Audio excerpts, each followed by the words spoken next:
돈을 향한 말초적 신경을 인정해라. 경제적 본능 최상욱 커넥티드 그라운드 대표와 함께 하고 있습니다. 현재 집값이 왜 이런 거지? 어떤 상태지?와 관련해서 진짜 문화적 맥락, 경제적 맥락까지 우리 최상욱 대표님이 설명을 해주셨는데요. 좀 더 제 입장에서는 네. 저열한 질문이 될 수 있는 것이고, 그러니까 대표님 입장에서는 구체적인 질문이 될 수 있는 네. 그런 질문으로 이번에는 좀 꾸려가려고 해요. 왜냐하면은 그래서 나는 어떻게 해야 되는가와 관련한 거거든요. 네. 저도 당장 궁금하신 것이 굉장히 많지만 저의 사심은 최대한 꾹꾹 누르고 질문을 해보도록 하겠습니다. 최근에 재밌게 읽었던 저와는 굉장히 먼 얘기긴 한데요. 지드래곤이 네. 사는 집을 200억에 팔았대요.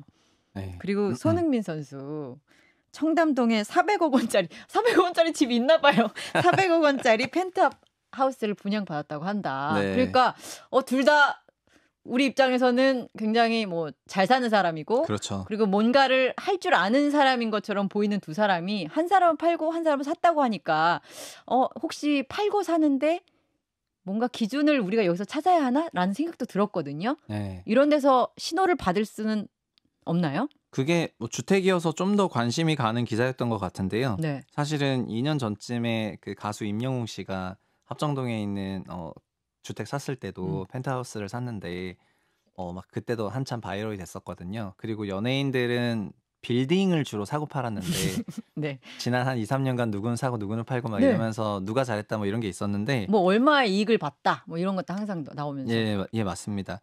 근데 주택은 어쨌든 이제 이런 소위 슈퍼스타들은 네. 어차피 자기 소득이나 자산의 그 안에서 그냥 그걸 사고 팔고 결정하기 때문에, 그래서 그거에서 어떤 인사이트를 얻기는 어려운데 네. 근데 저는 그런 말씀 드리고 싶은 게, 서울에 있는 12억 원이 넘는 그런 고가 아파트 같은 경우에는 12억 원 대부분 넘어요.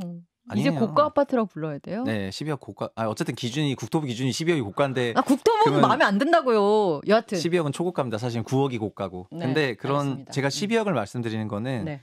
그 주택을 넘어가면은 양도세를 내거든요. 그 전까지는 없지만. 네.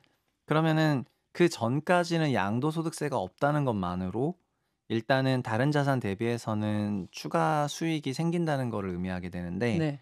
그 가격대를 넘어서게 되면 어차피 세금 내야 되거든요. 그러니까는 고가로 가면 갈수록 이제 내야 되는 세금이 다른 자산군이랑 유사해져요.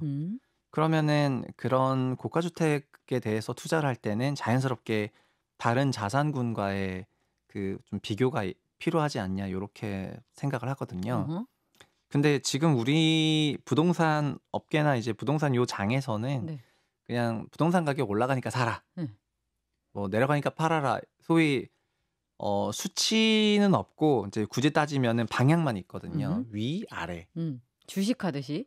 예, 그 주식은 그래도 수치가 있어요. 지수 얼마를 본다. 그러니까 벡터로 방향과 크기를 얘기해 주는데 우리 부동산 업계에서는 스칼라로 위다, 아래다 요것만 얘기해 주거든요. 그렇죠. 거기에 세금의 포션이 얼마인지 이런 것도 없고. 올라가면 얼마나 올라간다고 생각하는 건지, 내려면 네네네. 얼마나 내려간다고 생각해야 되는 건지, 이런 거를 이제 비교해야 되는 자산구는 저는 이제 그런 고가 주택, 초고가 주택부터는 네. 그런 비교가 필요하다 생각하고요.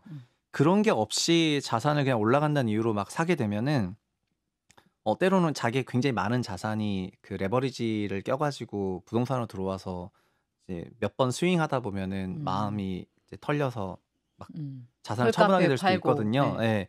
근데 이제 이런 슈퍼스타들은 전체 자산의 그 안에서 무리해서 사지는 않고 안에서 밸런스를 잡고 사거든요. 지금 이 말을 저 더 풀어서 얘기하자면 네가 왜 그런 걱정을 하느냐. 왜 여기서 인사이트를 얻으려 하느냐.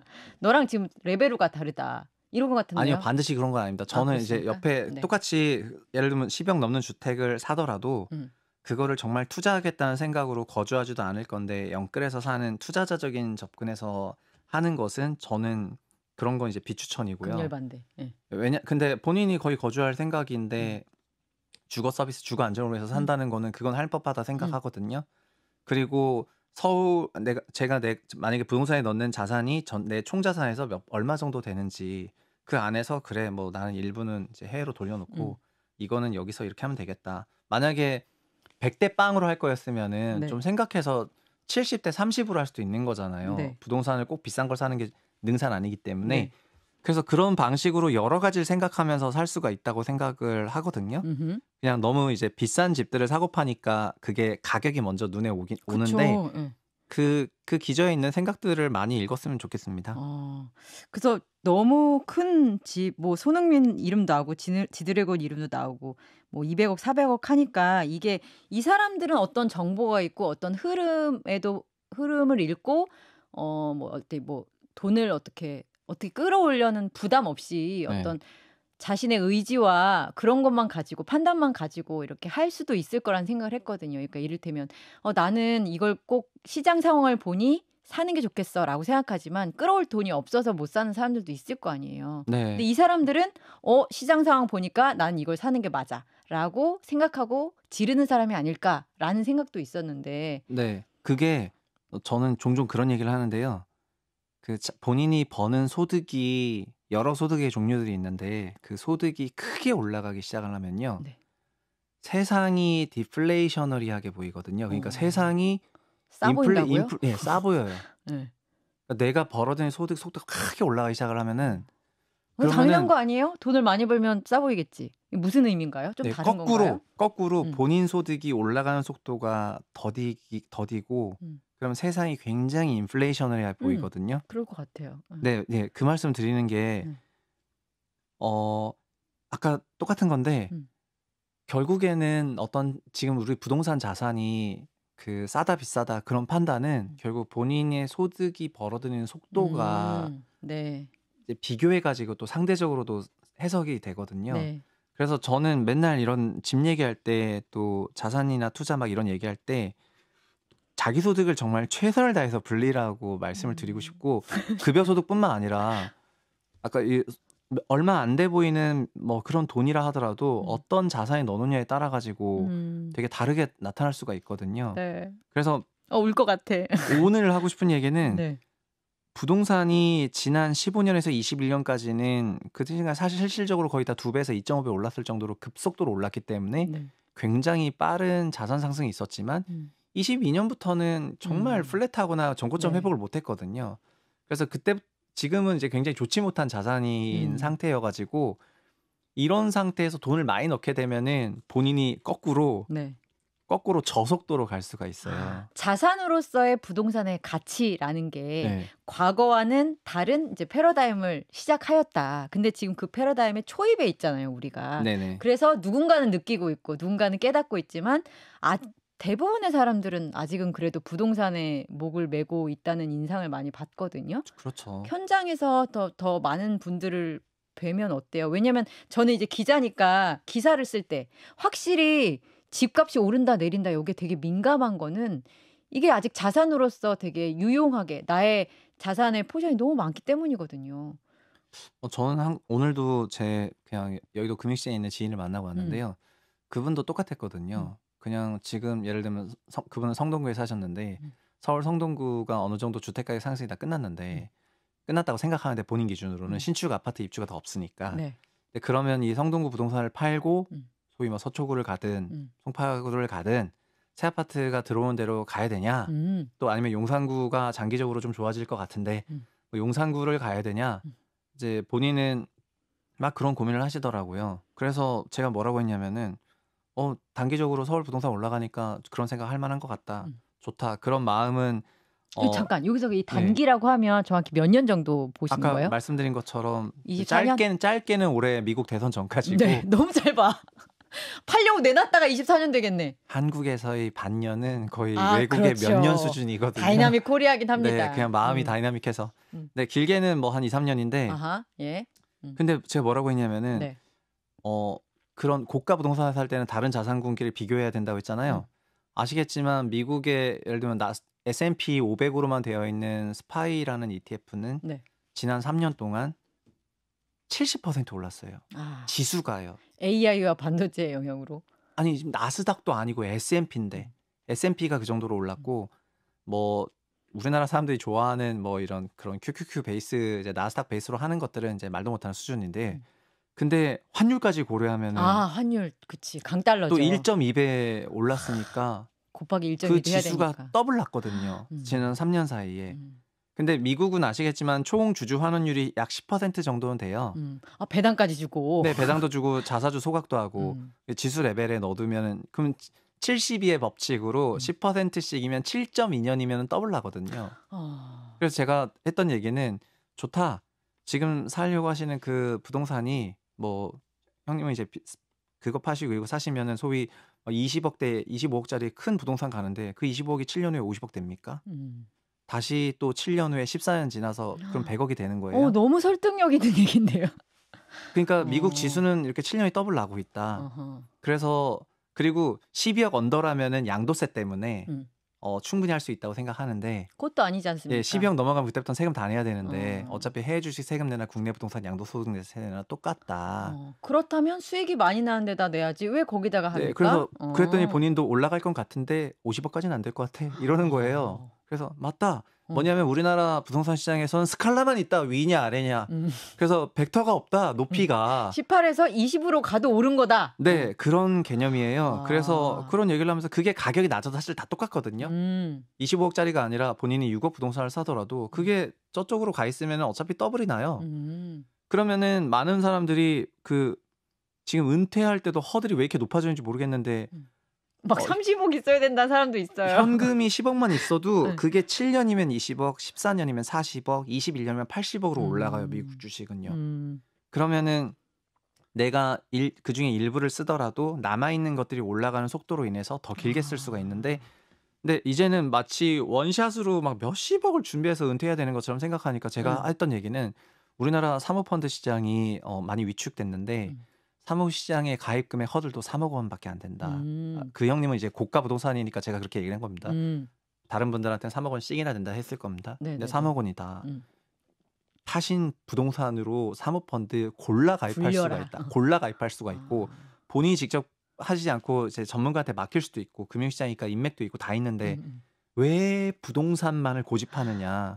그건 왜 그러냐면은 그냥 남들 다 부동산 하니까 나도 부동산 해야 되겠다는 맞아요. 그런 생각에서 저희는 되게 오랜 시전을 그 패러다임 안에서 살았어요. 저도 부모님한테도 그렇게 배웠고. 네, 그게 그런 학습된 그런 소위 아비투스가 그렇게 생겨 먹었으니까 그런 생각을 하셔가지고 그래서 지금 한번 생각을 바꿔봐라. 그리고 주거 불안, 임차가 주거 불안인 것도 저 옛날처럼 주거료가 없었을 때 이제 그때는 되게 불안이었는데 만약에 파시고 그 돈이 해외 자산을 통해서 열심히 불려지고 있다면은 그 불려지고 있는 속도가 국내 부동산 속도보다 더 빠르기 때문에 아까 말씀하셨던 것처럼 한국 부동산 자산 시장이 매우 디플레이셔널하게 보이거든요. 내 돈이 올라가는 속도가 더 크니까 그때부터는 그러면 뭐 한국 부동산 시장이 뭐 어떻게 저떻게 한다 하더라도 그게 신경이 안 써지는 거예요. 결국 손흥민 되는 거예요. 아까 말씀하셨던 것처럼요. 400억짜리 펜트하우스 어떻게 생겼을까? 금액은 다르지만 느낌은 체감은 손흥민이 될 수가 있는 거예요. 그러면 그냥 본인이 가처분 소득도 높아지니까 우리나라 경제 활성화에도 기여하고. 네, 그래서 저는 갈아탈 때도 뭐라고 하냐면은 부동산을 사시면은 갈아탈 수가 없다 영원히. 그렇죠. 왜냐면 부동산은 위계라는 게 있는데 다 같이 올라가고 내려오니까. 그렇죠. 그러면 거기서 점프하려면은 잠깐 딴 데 갔다가 더 높은 속도로 올라가서 이쪽을 디플레이셔널하게 만들고 그 다음에 넘어오시면은 갈아탈 수가 있다. 그래서 이런 얘기를 막 했습니다. 그랬더니 머리론 이해가 되겠대요.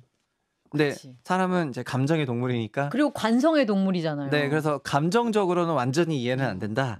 근데 말은 들으니까 어쨌든 다른 생각은 한번 해봐야 되겠다. 그러니까 근데 여기까지 성공이라고 생각합니다. 이런 얘기가 지금 나오는 초입인 것 같아요. 이거 부동산이 자산으로서의 가치와 관련해서 좀 다른 에라에 들어섰다라는 얘기가 이제 많이 나오고 있고 그럼에도 불구하고 아까 말씀해주신 단어 중에 주거 안정성이라는 부분이라는 것도 중요하죠. 그러니까 자산이라는 개념이 아니고 내가 살 집, 내가 출퇴근도 하고 아기도 키우고 하는 집으로서도 구입의 필요성이 있잖아요. 그렇다면 이 부분에 관해서는 그래도 적기에 합리적인 그 경제적 동물로서 구입하려고 한다면 그때는 어떻게 조언해 주실 건가요?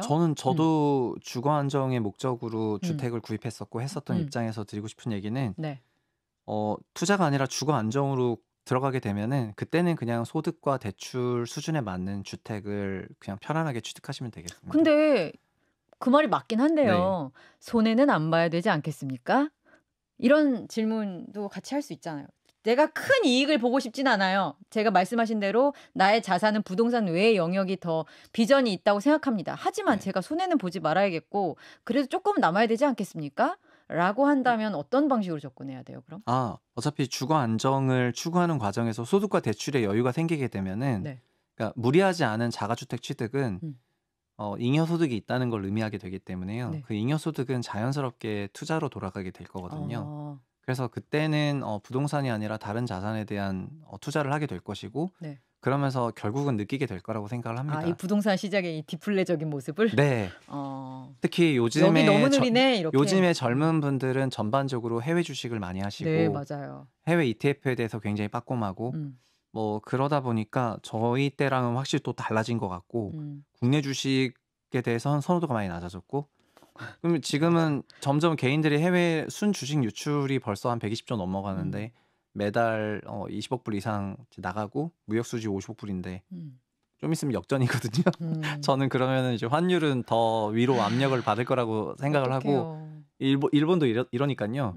그래서 지금 젊은 분들이 자가 주택을 좀 최소화하고 그러니까 부담을 낮추는 수준에서 움직이고 그러면서 하는 거는 저는 좋은 선택인 것 같습니다. 그래서 아마 느끼게 되실 그러면 겁니다. 네. 결과적으로 또 이렇게 될 거란 생각도 드는데 그런 추세가 계속된다면 사실 네. 그 청년들이 그렇게 선택을 하는 거는 뭐 합리적인 선택일 수도 있지만 이 디플레와 이 인플레 이 영역 사이에서 인플레 쪽에서 놀아야지라고 네. 하는 선택일 수도 있지만 아까 말씀드렸던 대로 내가 더 이상 그 가닿지 못할 수준으로 주택값이 올랐기 때문에 자산 형성은 이 일밖에 없구나라는 측면도 있잖아요. 근데 그런 식으로 계속 나가다가 보면 주택값이 더 싸지겠는데요.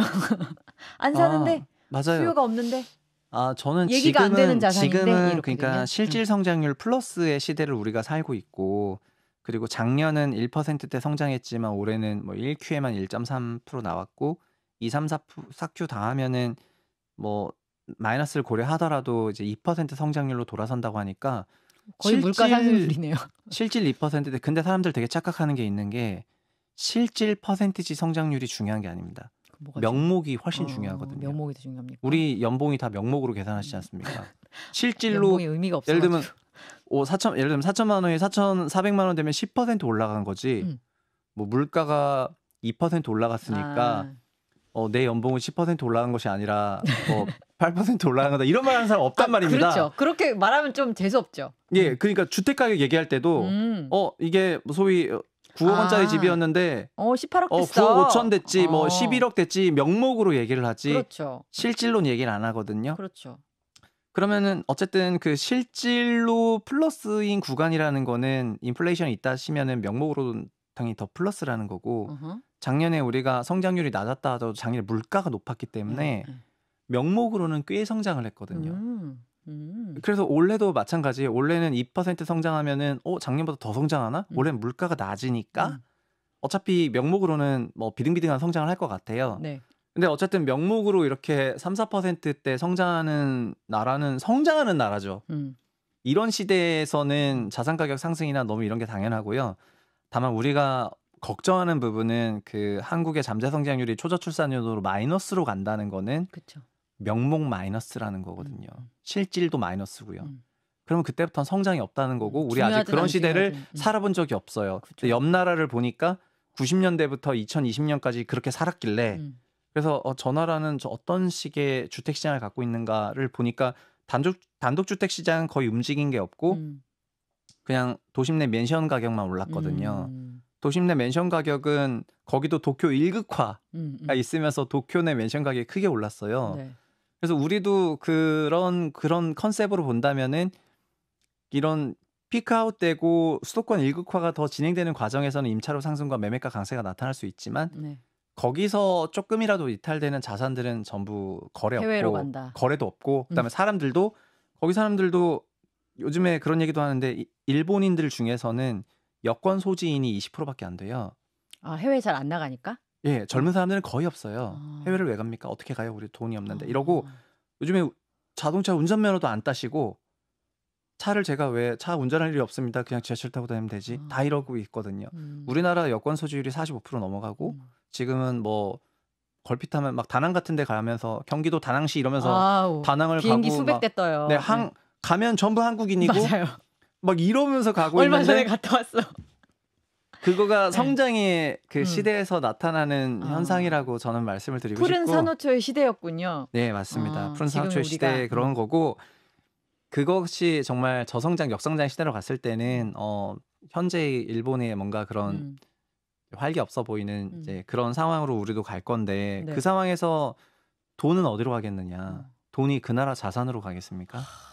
돈은 해외로 갈 거고 그때 거래를 과연 우리가 팔 수가 있을까라고 생각해 보면은 거기도 주택 거래 거의 없습니다.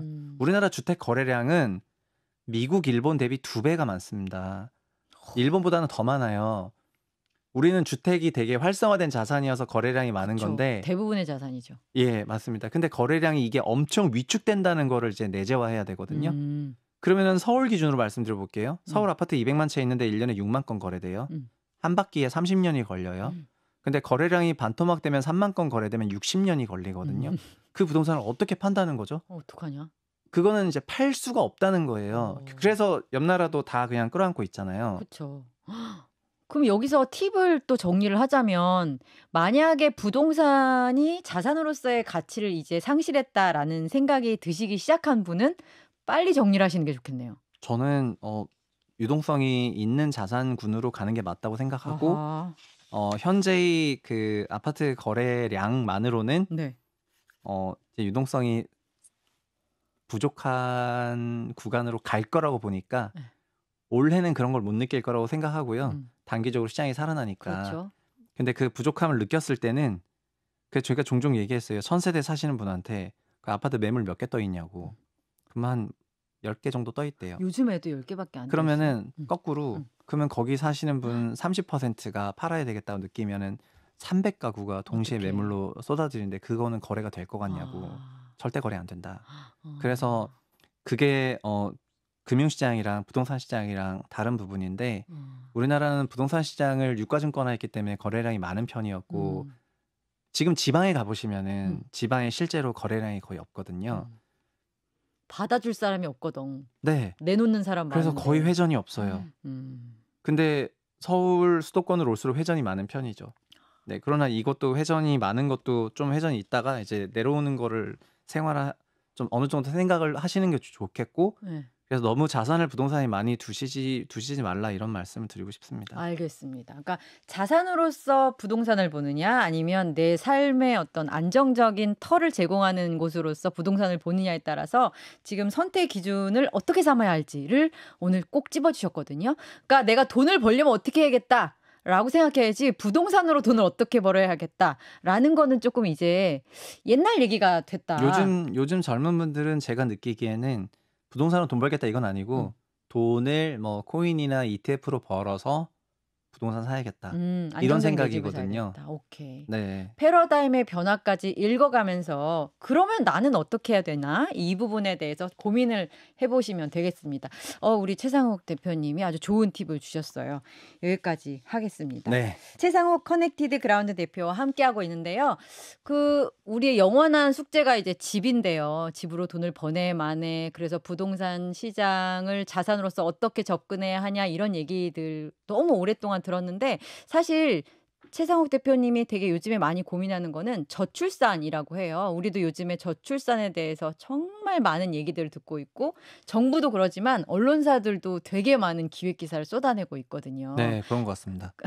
지겨우시죠? 아니요. 관심을 올라왔다는 점에서 되게 좋은 현상이라 생각합니다. 그럼에도 불구하고 저출산 상황에 대한 우리의 대응 중에 가장 좀 결이 맞지 않다라고 할 수 있는 부분이 사실 집인 것 같아요. 네. 그러니까 저출산 대책의 일환으로 예를 들면 애를 낳으면 집을 좀 우선순위로 분양해주겠다 이런 네. 것도 있고 하거든요.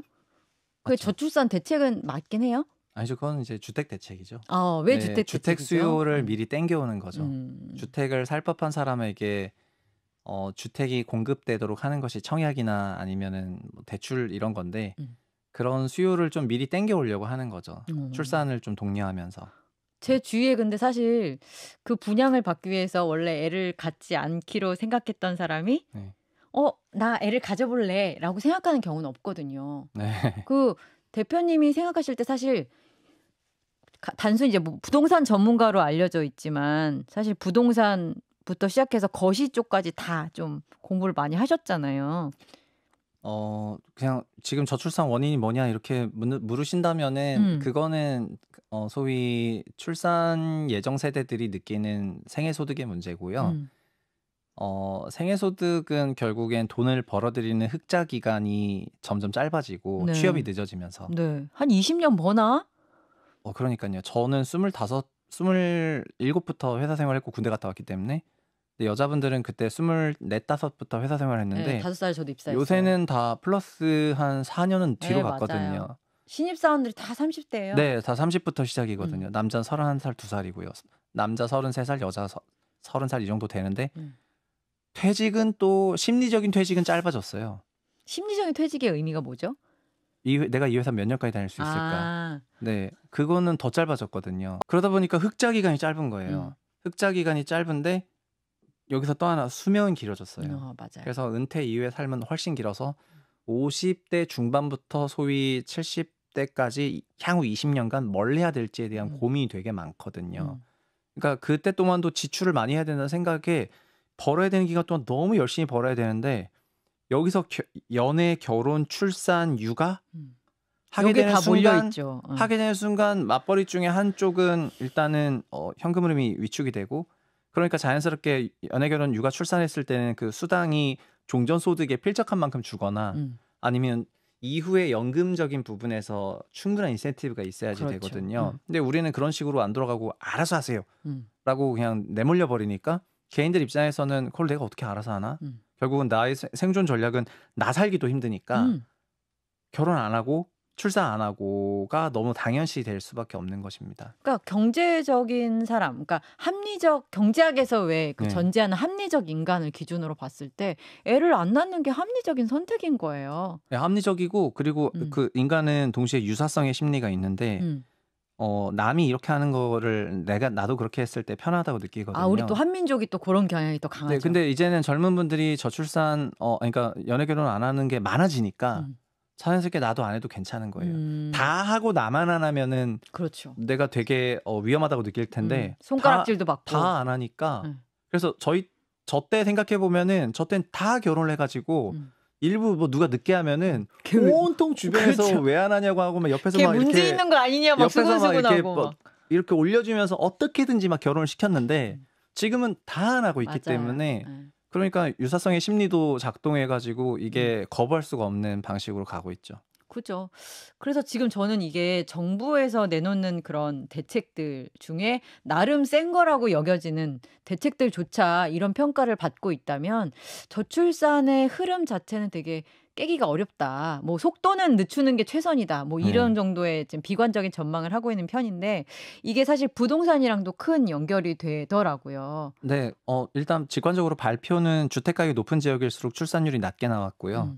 그게 왜 그러냐면은 젊은 분들로 갈수록 자가율이 떨어지거든요. 당연하죠. 네, 그 얘기는 높은 주택 가격은 생애 주기상 비용이라는 거죠. 그러니까는 너무나 출산율이 낮아질 수밖에 없고요. 그죠. 만약에 세종이 제일 높잖아요. 네, 그러니까 거꾸로 주택을 보유한 입장에서 주택가격이 높아지는 것은 생애소득 부담을 완화시켜 주는 거거든요. 그래서 이런 경우에는 출산율이 높게 나와요. 그러다 보니까 도시적인 레벨에서는 주택가격이 높으면은 저출산으로 가는데 유주택 가구들의 출산율은 또 높거든요.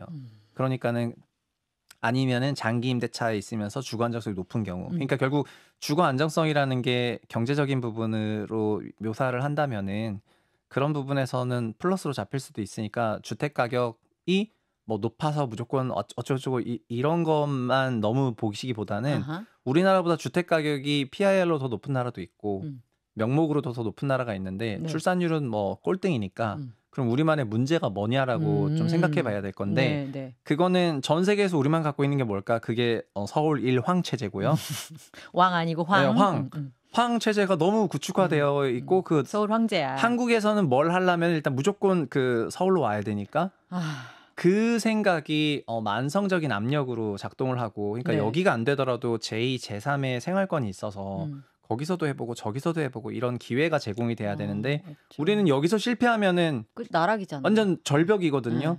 그러면은 그런 상황에서 여유는 있을 수가 없고 이런 것들이 그러니까 만성적 경쟁 압력과 생애소득의 불안이 복합적으로 작용을 하니까 이제 자연스럽게 연애결혼 출산 안 하는 형태로 갖고 현재 그 사람들이 갖고 있는 이런 경쟁 압력은 도시 구조 속에서 증폭되고 있는데 이 도시 구조라는 거는 자기 시간을 이동에 엄청나게 많은 시간을 써야 되고 왜냐하면 우리나라 도시 구조는 다 기능화돼 있어요. 업무 지구는 여기고 주거 지역은 여긴데 위락 취락 지역은 여기고 문화 휴양 지역은 여긴데 너가 용도에 맞게 여기를 계속 이동해라 이렇게 되어 있거든요. 네. 그러니까 여기로 40분 걸리고 여기 40분 걸리고 이러면서 하루에 2시간씩 3시간씩 이동을 맞습니다. 해야 되는 건데 그게 아니고 특정 권역의 근린주구 이론에 따르면 적정한 근린주구 안에 있을 거 좀 다 있어야 되거든요. 그쵸, 마트도 있고 네, 그런 게 좀 다 있어야지 있고. 자기 시간이 엄청 압게되고 콤팩트화되는 건데 그런 거가 없으니까는 이제 이 거대한 도시 구조 안에서 사람이 크게 영향을 받아가지고 이게 결국은 젊은 층의 그 나중에 일자리나 이런 것도 다 연결되는 건데 그런 일자리나 이런 게 또 없으니까 결국에는 그들 안에서도 이제 서로가 경쟁 상대가 되고 이제 취업의 전선에서 그러면서 서로 약간 반목하고 이런 것도 있는 것 같은데 저는 이게 다 도시구조의 문제고 그 다음에 생애소득이 좁은 데서 나오는 문제고 그리고 생애소득이 좁은 건 젊은 층의 문제만이 아니고요. 그 박근혜 정부 때 은퇴 연령을 뒤로 늦춰줬거든요. 네. 그러면서 퇴직 연령이 뒤로 많이 갔어요. 왜냐하면 퇴직을 임박한 50대 입장에서 봤을 때도 자기도 준비 안 돼 있거든요. 그쵸. 근데 바로 나가라고 하면 어떻게 해요? 그러니까 계속 늘려달라는 요구가 생기는 건데 이제는 그들의 숫자가 메이저리티예요. 네. 그러면은 못 건드리지. 포획 이론에 따라서 못 건드려요. 이들의 주장을 받아들여주게 되고 받아들여주게 되면서 자연스럽게 은퇴 연령은 뒤로 가게 되거든요. 그러면 은퇴 연령이 뒤로 갔을 때 같은 일자리가 나와야 된다고 생각한다면 청년 일자리는 없는 거죠. 그죠. 그러면은 청년들은 더 타이트한 경쟁을 해야 되고 더 늦게 취업을 하고 이게 이제 다 연결이 된 겁니다. 그래서 출산 대책은 도시 공간 구조적인 대책이랑 일자리 대책이 연계돼서 나와야 되거든요. 그리고 일단 그거가 앞단의 대책이고 뒷단은 출산하고 나서 육아휴직부터 시작해서 연금, 소득 문제 이런 것들은 이제 프로그램화하면 되는데 이번 6월 대책은 요 뒤에 거는 있었어요. 근데 이 앞에 거는 전혀 없었습니다. 그렇기 때문에 출산율이 구조적으로 제고될 일은 없고 요쪽 프로그램을 돌렸을 때 0.15명 정도 개선될 거거든요. 0.15명이 개선되긴 하나요? 이쪽은 0.55명치 이제 얘기입니다. 그래서 0.15명 정도 완전히 올라갔을 때 그걸 전제하는 거니까 이제 미세하게 좀 좋아지지 않을까 이렇게 생각하고 있습니다. 왜냐하면 말씀하신 앞단의 것들은 너무 유기성도 높고 네. 크게 벌려야 될 일이니까 그렇죠. 부담이 세겠네요. 그리고 아까 말씀하신 포획 이론에 따라서 50대 이상의 그 다수에게 지지받기가 어려운 내용들일 수도 있겠네요. 내 세금을 왜 걷다 써? 이러면서. 만약에 맞습니다. 이 정년 연장이나 이런 것들도 결국은 숫자가 많아지면은 더 요구할 수가 있게 되지 않습니까? 그죠. 정치적인 파워가 생기니까. 그럼요. 그래서 정년 연장을 근데 이런 것도 그래서 그들이 잘못됐다는 게 아닙니다. 그러면 왜 저도 잘못됐다는 얘기는 그러니까 아니었어요. 뭐냐면은 왜 그들이 정년을 연장하면서까지 일을 해야 되는가? 그거는 은퇴 이후에 소득이 없거나 불안하기 때문이고 그건 결국 연금 시스템 미비한 거죠. 네. 연금 시스템을 구축해 줬어야 되는 건 나라가 해줬어야 되는 거고요. 연금 개혁 계속 미루고 있는데. 네, 여기서 연금 개혁도 안 하고 그다음에 퇴직연금에 대해서도 효율적으로 운영을 안 하고 2006년에 뭐 퇴직연금 암만 도입하면 뭔 소용이 있습니까? 그 사람들의 70%가 다 DB에 가입해가지고 저축예금으로 1% 금리를 받고 있는데 이건 실질 마이너스입니다. 1%. 예. 그러니까 이거를 DC로 돌려서 적극적으로 운영해도 될까 말까 하는 건데 이거를 다 그렇게 운영하고 국민연금은 소득 대체율이 어쨌든 40% 언더고 30%도 안 되니까 그러니까 이들 입장에서는 연금 생활은 안 되고 그렇죠. 연장이라도 해달라. 네, 이렇게 다는 거니까 그러면 없죠. 그 사람을 욕하는 게 아니라 그 기저에 있는 왜 우리의 노후는 다른 나라와 다른가 이런 걸 해야 되는데 이제 그런 거가 없으니까 그래서 저는 요즘에는 그 이어른 교수 말을 인용을 하는데 이어른 교수가 돌아가시기 전에 했던 말이 한국이 그동안 밀물의 시기였다가 이제 썰물의 시기가 됐는데 밀물의 시기 때의 논리와 구조와 전략이 있는 거고 썰물의 시기 때 그런 게 있는 건데 현재 그런 게 없다. 네. 그래서 그런 걸 논의할 때가 된 것 같습니다. 그러니까 그러니까 희생양 찾기가 사실 우리에게 제일 쉬운 거잖아. 이것 때문에 그래. 그런데 지금 네. 구조 전반을 건드려야 되니까 누가 잘못한지도 모르겠고 네. 그런 것 같아요. 그래서 어려운데 그래서 다시 또 부동산 얘기를 해보자면 이런 상황에서 그 정년 퇴직하신 분들 그러니까 수입은 따로 없는데 여전히 50년, 40년짜리 그 대출을 받아서 갚고 계실 확률이 높은 분들도 있단 말이에요. 그분들은 진짜 소득이 없는 거죠. 마이너스지. 저는 제가 부동산 너무 무섭네요. 원하지 않게 조기 은퇴를 2020년에 하게 되면서 네. 그때 전 주담대가 있었는데 그래 살아있는 얘네. 그때 정말 그 심정을 처음 느꼈는데 네. 그 주담대 그 15년, 20년 조금 안 남은 게 난 지금 이렇게 은퇴해서 소득이 떨어졌는데 이 주담대를 내가 어떻게 상환하지? 이런 생각이 들면서 그냥 거의 곧바로 주택을 처분하게 됐거든요. 아, 패닉 바잉이 있다면 패닉 셀링이 있군요. 왜냐면 대출 연도는 확정적이니까요. 그러니까 와 이거를 유지할 수가 없더라고요. 그래서 이렇게 벌 줄 알았으면 그때 안 팔았었는데. 그냥 아니 비싸다고 생각해서 판 것도 있었지만은 그냥 주담대가 20년 가까이 남았다는 사실이 왜냐하면 이제 프리랜서로 들어오게 되면은 이제 들쑥날쑥하게 되잖아요. 그렇죠. 아마 은퇴하시고 나서도 정규직이 아니시게 되면은 소득이 들쑥날쑥할 거라 생각하거든요.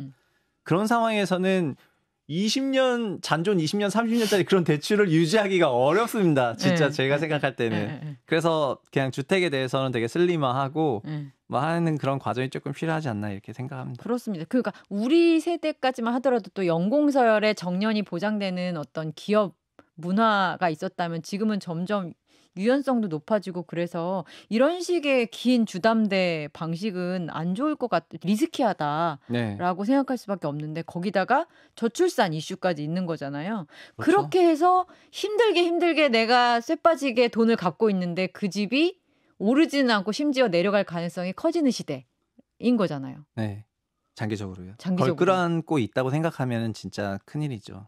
근데 저는 뭐 저희 이제 제 밑에 후배들 이렇게 보면은 내가 빚내 가지고 이 집 위에 깔고 앉아 있다는 표현을 쓰잖아요. 네. 깔고 앉아서 살고 싶진 않다라는 사람들이 확실히 많이 보여요. 그러지 않아요? 네, 맞아요. 그거는 이제 부동산 자산에 대해서 부동산으로 돈 벌었다는 소위 종전 세대의 그 헤게모니를 깨고 있는 것 같아요. 네, 잘 못 느끼는 걸 수도 있고. 그다음에 현실적으로 너무 비싸기도 하고 다른 좋은 투자 수단에 대한 그런 기회도 많이 열렸으니까 저는 요즘 세대들이 배움이 많은 세대였기 때문에 정확히 말하면 뭐 86년부터 84년부터 산화제 정책을 썼기 때문에 84년생 이하 세대들은 전 다 well educated 된 매우 고학력 세대라 생각하거든요. 아쉽다. 조금만 늦게 근데 그들부터는 확실히 뭐랄까 전반적으로 사고나 이런 것들이 많이 열렸다고 생각하고 그래서 요즘 세대로 가면 갈수록 점점 더 글로벌화 된다고 보다 보니까 그러면 그들에게 한국 부동산은 이제 집이기도 하지만 하나의 그냥 자산이고 그렇다면은 매력 없는 자산? 예, 그렇게 생각하죠. 그러면 매력 없는 자산이라고 그래도 그럼 마지막으로 여쭙고 싶은 거는 매력 없는 자산이지만 그럼에도 불구하고 나는 집을 사서 내가 살고 싶어. 빚을 좀 지더라도. 그렇다면 손해를 안 보고 자산으로서 가치도 있으면서 안정성을 누리고 싶어 라고 주장하는 맨 마지막 사람이 있다면 똘똘한 한 채라고 불리우는 것에 거칠게 투자를 하는 것이 투자에 가깝죠. 아무래도 대출금 땡겨야 될 테니까. 똘똘한 한 채를 다른 자산군과의 비교 속에서 본인이 그래 원화 자산은 한 30%면 되겠다. 그런 생각에 똘똘한 채 살 수 있을 정도면 그거 사시는 게 맞고 내가 그 똘똘한 채는 지금 모든 돈 다 끌어와도 안 되고 전세까지 다 낀 다음에 신용대출 풀 받아가지고 그걸 어떻게 하든지 한 채 사야 되겠다 하게 되면은 이제 엄청 험난한 스윙 속에 이제 본인 마음도 같이 흔들리고 주거 안정성은 확보되지만 너의 심적 안정성은 거주도 안 한다면은 그 거주라도 하면은 저는 그래도 그건 유가치하다고 생각하는데 거주 못할 수도 있겠구나. 전세 끼고 집 사놓으면은 거주 못하죠. 그렇군요. 그 방금 말씀하신 것 중에 원화 30%라는 표현을 쓰셨거든요. 그러니까 지금 아까 뭐 우리가 지난 시간에도 뭐 얘기했지만 한국 자산의 매력도가 떨어지는 시점에 원화의 비중을 어느 정도로 두는 것이 좋을까라고 했을 때 그 30%라고 생각하시는 거예요? 그거 마지막으로 팁을 또 저는 주시고 가시죠. 지금은 이제 해외 자산을 더 많이 갖고 있는 게 유리하다고 생각합니다. 지금이라고 하면 또 어느 시점부터 어느 시점까지 말하는 거예요? 이제 피크아웃 시나리오가 한국을 어느 정도 덮었으니까 그래서 지금 주택시장에 나오고 있는 현상이 어느 정도 수도권 과잉 과밀 알짜 자산 찾기라는 과정이라고 봤을 때 어차피 시차를 두고 결국은 해외 자산을 취득하려고 하는 그런 움직임으로 이어질 거라고 보거든요. 그러니까는 그냥 미리미리 해외 자산을 많이 갖고 있는 게 도움이 될 거라고 생각하고 절반 넘어야 된다고 생각하고 있습니다. 절반이 넘어요? 30%도 아니고? 네. 원화로 된 자산은 절반 넘게 갖기 시작하는 것을 고민해 봐라. 네. 지금 당장이 아니라 이제 긴 몇 년에 걸쳐서 꾸준하게 수행하시면 좋을 것 같습니다. 그거 2035년을 부동산 피크아웃이라고 피크아웃 코리아라는 저서가 있어요. 그거 되게 재밌어요. 거기에 이제 찍어 놓으셨는데 그럼 2035년을 목표로 네. 5대5. 네, 맞습니다. 이렇게 팁을 마지막으로 주셨습니다. 네. 자, 부동산이 자산으로서의 가치에 대해서 정말 많은 생각을 하게 해주셔서 정말 감사하고, 그렇다면 이제 바뀐 생각을 바탕으로 미래에 나는 어떤 선택을 해야 될지에 대해서 되게 많은 인사이트를 주셔서 감사하고요. 다음에 또 뵙기를 간절히 바라겠습니다. 네, 감사합니다. 감사합니다. 네.